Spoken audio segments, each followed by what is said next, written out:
After a lifetime of searching, Jacque DeShetler finally found a place she can call home.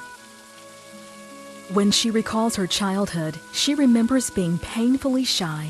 As a military kid, she says they were always moving all the time. For some kids in the military, I remember meeting so many kids, outgoing, extroverted, but I became like this crazy little shy person that went down into the interior of my soul and couldn't climb out. Not only was she shy, her mother and father were always arguing, and she was all but forgotten. The one thing that brought her comfort was playing her guitar. I could sit in my room with my guitar for hours, and that was where I found, peace, joy, and pleasure, and I loved it. As she grew up, she says her shyness got even worse. It is like a prison that has you locked up on the inside. And not only are you afraid to show who you are, you try to be somebody else. When Jacque was in the 7th grade, a friend showed her how to come out of her shell. I remember she taught me how to get into my parents' medicine cabinet and start looking for things to take. And that's basically how I got started, because there was somebody who wanted to be my friend, and this is what she did. So I was such a follower. I thought, oh, this is what I need to do. That's really how it continued along over the years.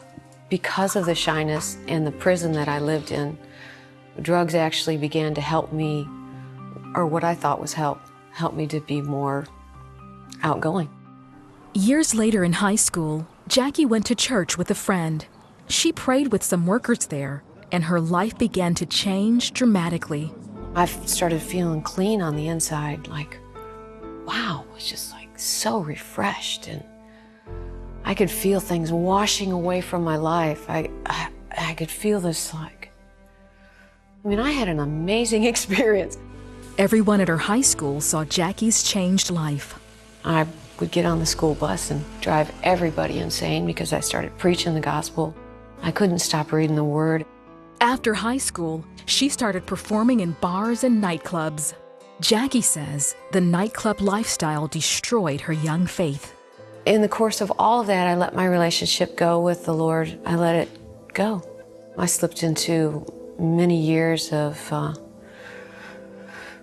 some really strong drug abuse, things I never in my life would have thought, places I'd never thought I'd go, things I never thought I'd do in my life. Eventually, Jacque married a man who loved to party as much as she did. We were involved in crystal meth, and basically, our motto was, you don't have to eat, you don't have to sleep, and you can work really hard, but spend all the money on drugs and live in these hideous houses that were filled with trash, condemned houses, so that you have the money to spend on drugs. And oh man, it was the darkest, it was dark years. The long hours of work and the drugs took their toll on her health. Her marriage began to fall apart.